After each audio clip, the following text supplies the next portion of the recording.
What is your name, where are you from, and what do you do? My name is BJ the Chicago Kid. Of course, I'm from the south side of Chicago. I'm a creator, artist.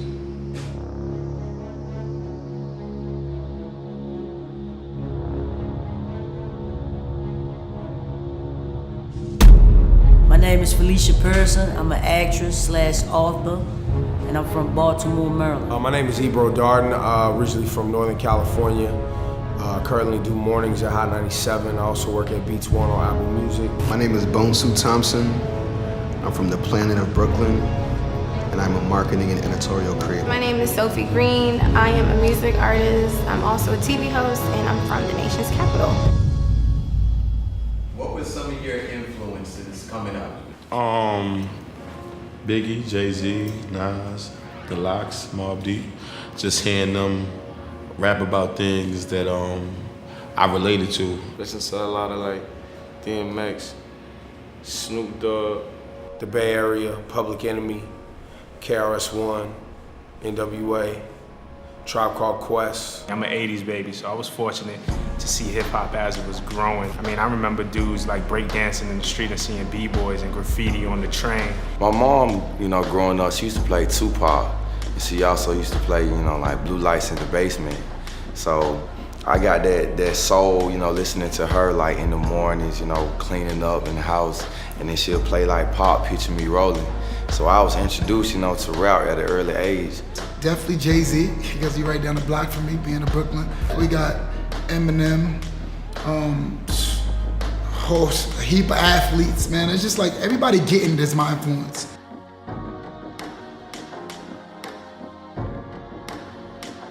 I grew up with divorced parents. I grew up with just my mom in the crib.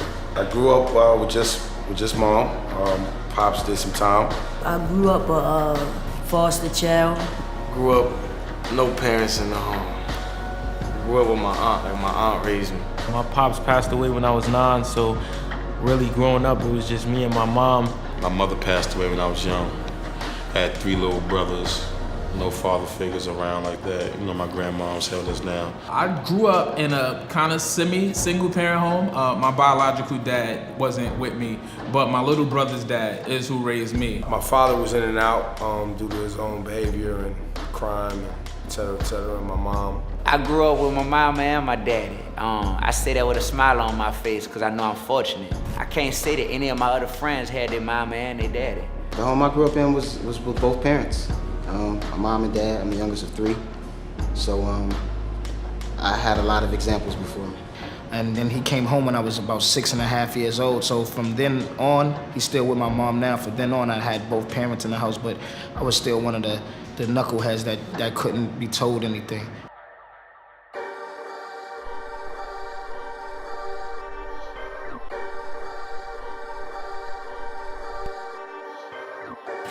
It can be positive and negative because of the things that we used to do, sell drugs and, things like that. But my neighborhood also showed me how to survive.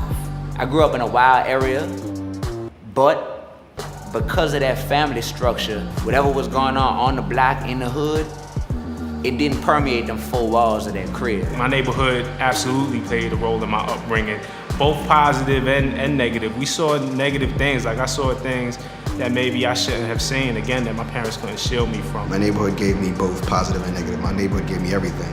They gave me a lot of fucked up shit, and they gave me a lot of lessons that I hold to this day. I grew up in, Harlem. It's a town where, you got a wicked jump shot, you sell drugs, or, you sticking somebody up.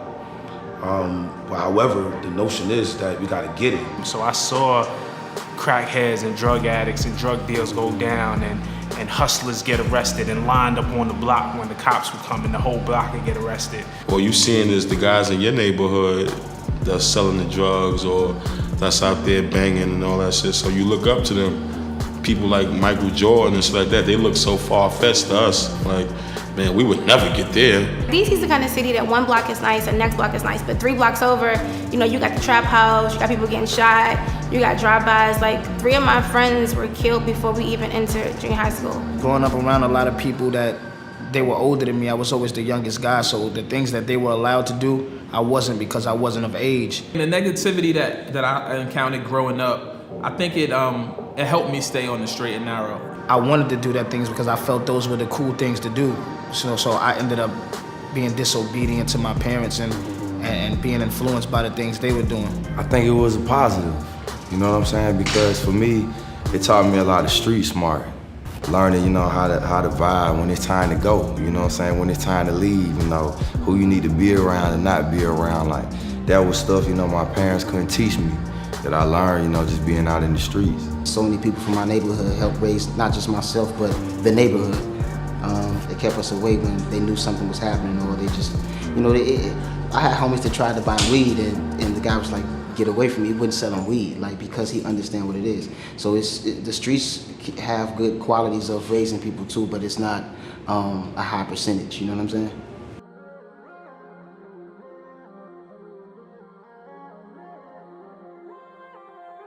When it came to dealing with authority figures, you know what I'm saying, with cops in particular,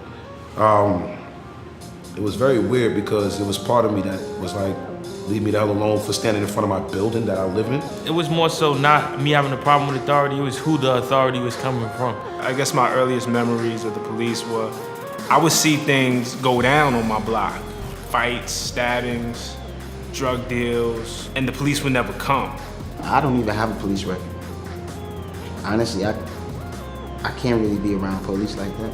Just, it does something literally to the inside of my body. Like, you know, as much as, you know, officers are wrong at times, you know, civilians don't make it any easier. I didn't necessarily have a relationship with the police in my community growing up because I was a quote-unquote good kid. I think I remember police always being like the people that you go to if you need protection, you know what I'm saying? Like, that's just the way we grew up, that's what you learn, you know? So I know it's different now. Everybody's beefing, so when police first will pop up on the scene, you might not even know it's them.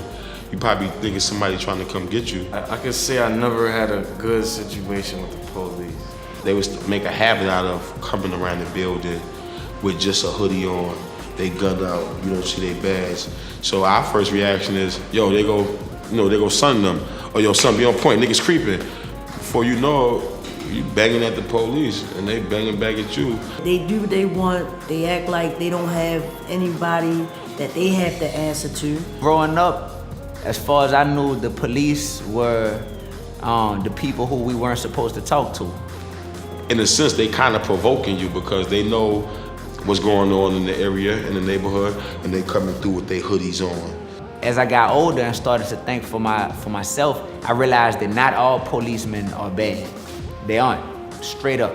We need police in our communities. I think as society, we do need law enforcement. I know if I was an officer, the way things are going on out there, I would be paranoid as well.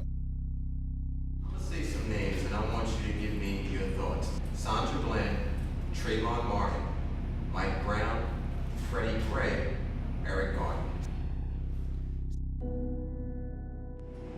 Heartbreak. They should be alive. That's how I feel. They should be alive, each and every one of them. Man, it's sad. I thought once everything was coming out, you know, it probably wouldn't happen again. Sad situations, you know. People's lives has been lost. No justice. I feel like neither one of them got a fair shot. No one got the opportunity I had to fight my case. None of them had the option to go and tell their side of the story before their lives were taken from them. Police cruelty. I think that it's, you know, those names are reminders that we haven't made progress as much as we would like to believe. It's so many layers to that ripple effect that people never understand. Or lack of heartbreaking. A lot of times people think about the individual when someone gets killed. And I always think about the daughter, the mother, the son, the brother, the family. The family hurts, and that's what hurts the most. It's hurtful. I tried to, you know, seek counsel with my family. My grandfather, he has a doctor's degree and he's been around for a very long time, and he was able to, you know, gain high education, do things a lot of black people couldn't do. I asked him, was this normal? And he said, yes. He said, all of this has been happening. It just was no technology around. The Sandra Bland thing, that shit kind of just like fucked me up. Like, and then my biggest thing is, okay, after it's done and after it goes viral like that, what are you doing about that situation? I feel like if you just turn a blind eye to everything that's going on, then you part of what's wrong with society. I don't believe leadership starts outside the home. I believe leadership starts at home. In order to go to the next level, it definitely starts with love, self-love.